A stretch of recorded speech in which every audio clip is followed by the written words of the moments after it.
Picture this for a moment. A massive floating resort gliding across the deep blue waters of the Mediterranean, named after one of the most glamorous coastlines on Earth.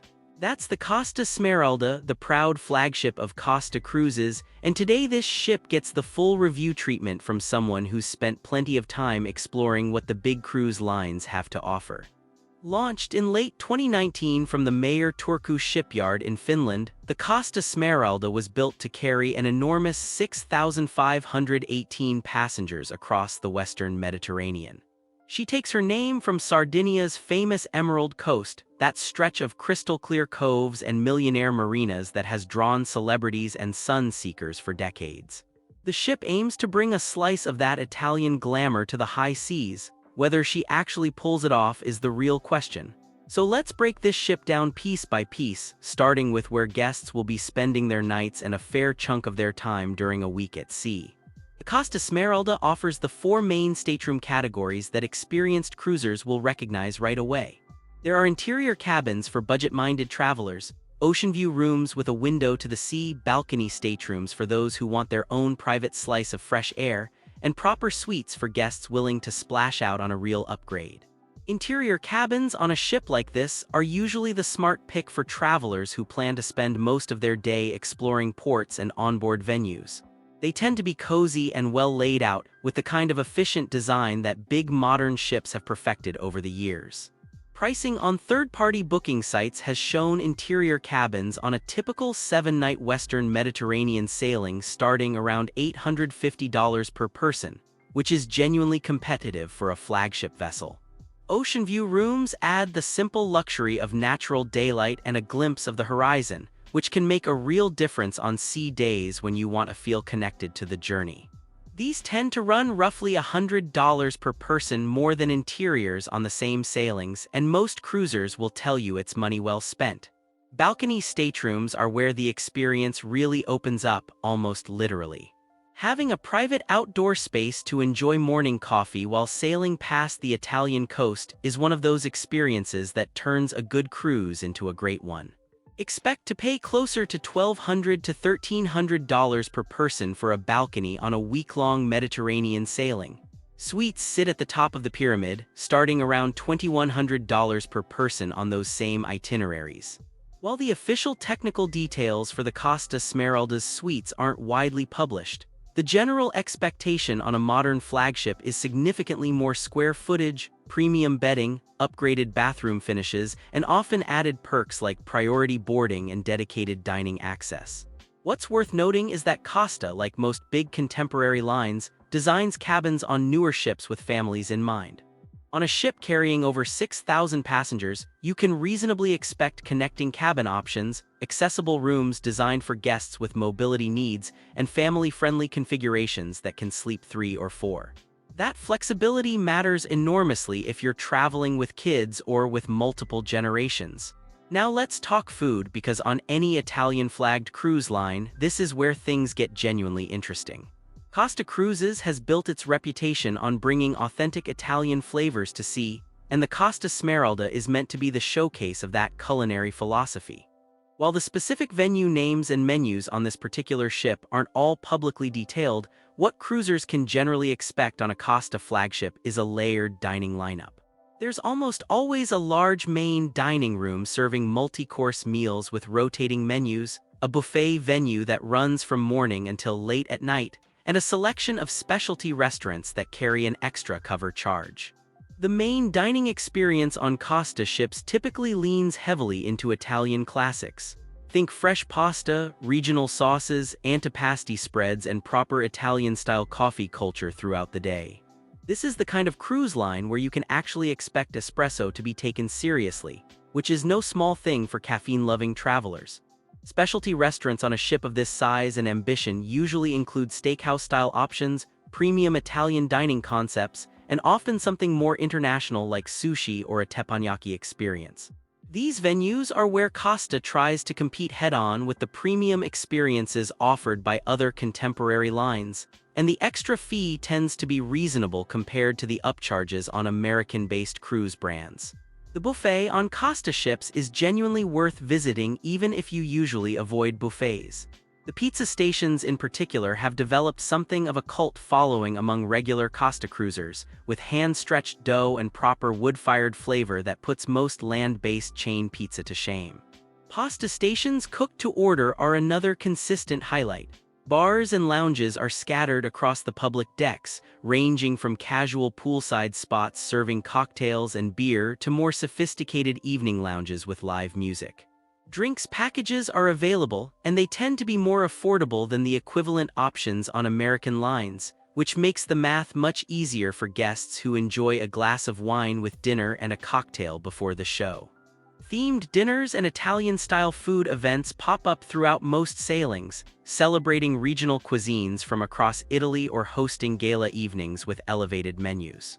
These touches help break up the rhythm of a long cruise and give guests something to look forward to beyond the standard rotation. Moving outside, the pool and sun deck areas on the Costa Smeralda are designed to handle that enormous passenger capacity, which is no small engineering challenge. A ship carrying over 6,000 guests needs serious outdoor space, and the design here spreads sun loungers, pools, and shaded areas across multiple levels. The main pool area serves as the social hub of the ship during sea days. Expect music, occasional poolside games, and that distinctly Mediterranean energy where families, couples, and groups of friends all share the same space without things feeling too chaotic.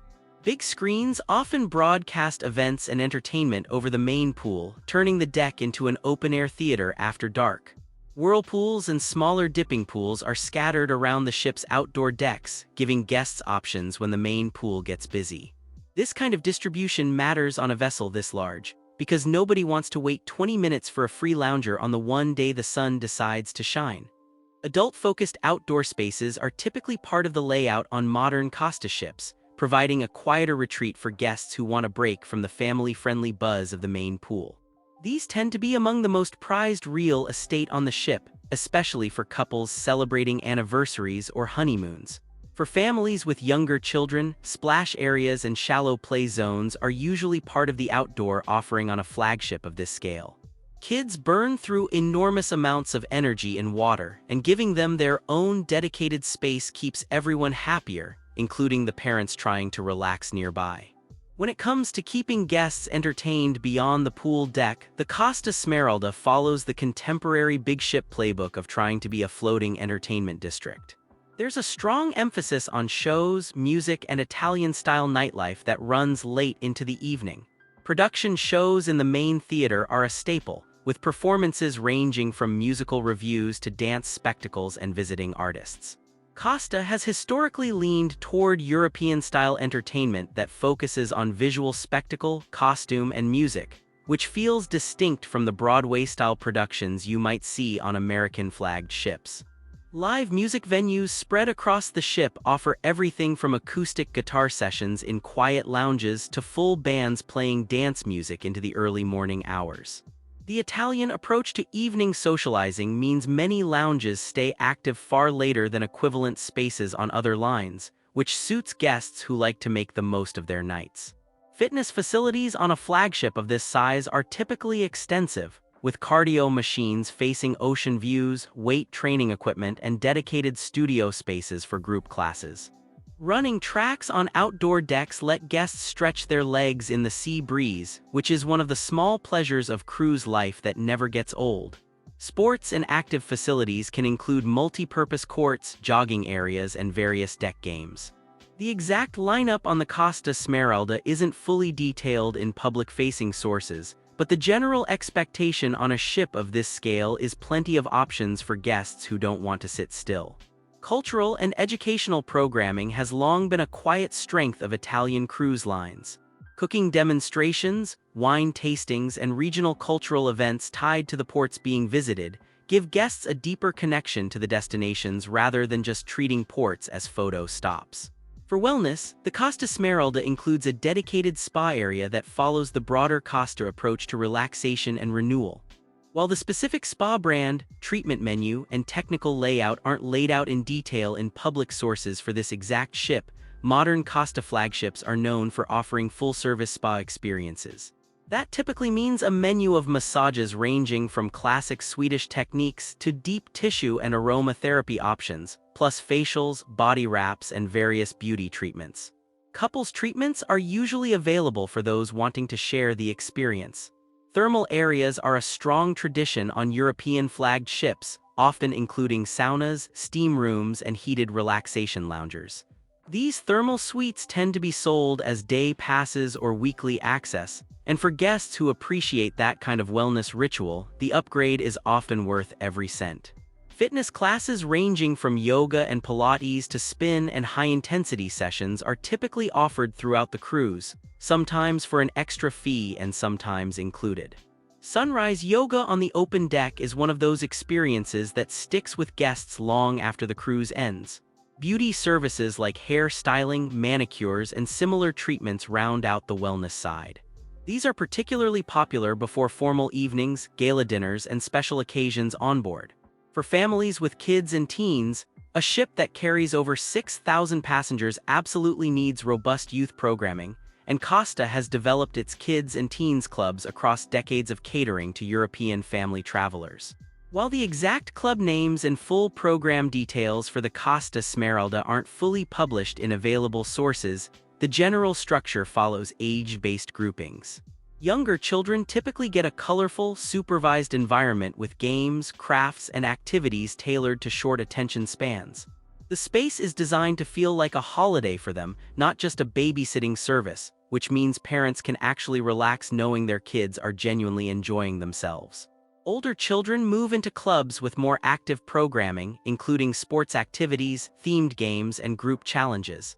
This is the age group that often makes lifelong cruise memories since they're old enough to enjoy the freedom of exploring a ship in a safe environment with new friends. Teens get dedicated spaces that recognize the simple fact that 15-year-olds don't want to hang out with 8-year-olds. Teen clubs on modern cruise ships tend to focus on social spaces, gaming, music, and the kind of low-key hangout vibe that lets teens feel independent while still being safely on board. Family programming that brings everyone together is another part of the mix, with shows, parties, and themed nights designed to be enjoyed across generations. Costa's Italian roots mean family is genuinely at the heart of the experience, not just an afterthought. When it comes to ports and shore excursions, this is where the Costa Smeralda really earns her name. Sailing primarily across the Western Mediterranean, she calls at some of the most iconic harbors in Europe, with itineraries that frequently include Savona in Italy, Marseille in France, Civitavecchia for Rome, and Palermo on the island of Sicily. Savona itself serves as a home port for many sailings, a charming Ligurian town that often gets overlooked in favor of nearby Genoa but rewards travelers who arrive a day early to explore its medieval old town and seaside promenade. It's a relaxed way to begin a Mediterranean adventure. Marseille opens the door to Provence, with excursions ranging from exploring the old port and basilicas of Marseille itself to longer trips into the lavender fields, hilltop villages, and wine country of the surrounding region. The food alone makes this port worth the visit. Civitavecchia is the gateway to Rome, and while the transit takes some time, no Mediterranean cruise really feels complete without a day in the Eternal City. The Colosseum, the Vatican, the Trevi Fountain, and the simple pleasure of an espresso in a Roman piazza make this one of the cruise calendar's most memorable stops. Palermo brings the wild, beautiful chaos of Sicily, with its mix of Norman, Arab, and Italian heritage layered into every street corner. Food markets, Baroque churches, and easy access to coastal beaches make this port a favorite among regular Mediterranean cruisers. Beyond the standard Mediterranean rotation, the Costa Smeralda has also appeared on Middle East itineraries that include ports like Doha and Qatar, giving the ship a wider seasonal range than her Italian roots might suggest. Now for the honest overall verdict. The Costa Smeralda has clear strengths and a few areas where she draws criticism.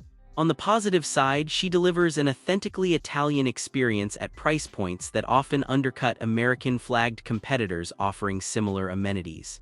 The food culture, the European-style entertainment, the genuinely Mediterranean atmosphere, and the iconic itineraries all add up to something distinctive. The pricing is genuinely accessible for a flagship of this scale, which makes the ship a strong choice for first-time cruisers, budget-conscious families, and travelers who want to maximize their time in Europe rather than spend a fortune just getting on board. On the weaker side, customer service feedback for Costa as a brand has been mixed over the years, particularly around handling cancellations and refunds. Forum discussions on cruise communities have flagged frustrations with how the line handles disruptions, with some guests reporting difficulty obtaining cash refunds and being offered future cruise credits instead. That kind of feedback is worth keeping in mind when booking. The sheer scale of the ship is another factor cruisers should consider honestly. Carrying over 6,000 passengers means crowds at peak times, queues for popular venues, and a different energy than smaller, more intimate ships. Travelers who prefer quiet, refined cruising might find this ship too busy, while those who love the buzz of a floating resort will feel right at home. What makes the Costa Smeralda stand out from her competitors comes down to a few distinct selling points. First, she carries a strong Italian identity that you simply won't find on American or British flagged ships. The language, the cuisine, the music, and the rhythm of daily life on board all feel rooted in Italian culture rather than imitating it. Second, her itineraries are some of the most desirable in the Mediterranean, hitting marquee ports that travelers dream about visiting. The convenience of boarding in Savona or Civitavecchia and waking up in a new famous city each morning is a huge part of the appeal. Third, the pricing structure makes premium European cruising more accessible than many competing options. For families and budget-conscious travelers, this is one of the easiest ways to experience the Western Mediterranean without booking a string of expensive hotels and trains. For guests traveling on business or planning group events, larger Costa ships generally include meeting rooms and event spaces suitable for conferences, weddings, and corporate gatherings. While specific facility details for the Costa Smeralda aren't widely published, a flagship of this size will typically have flexible venues that can be configured for presentations, receptions, and celebrations of various sizes. Finally, the guest experience highlights worth mentioning include those small moments that make Italian cruising memorable. The cappuccino served just right, the late-night pizza after a show, the live music drifting across the pool deck under a star-filled Mediterranean sky, and the genuine warmth of crew members who treat hospitality as a craft rather than just a job. Sailing into a port like Palermo at sunrise with the smell of espresso wafting from the cafes on the quay and the morning light hitting the colorful buildings is the kind of experience that turns first-time cruisers into lifelong fans. The Costa Smeralda may not be perfect, but she delivers on the promise of her name more often than not, bringing a real taste of Italian coastal glamour to anyone willing to step aboard. For travelers seeking authentic Mediterranean atmosphere, accessible pricing, and a flagship-scale experience that doesn't take itself too seriously, the Costa Smeralda makes a compelling case.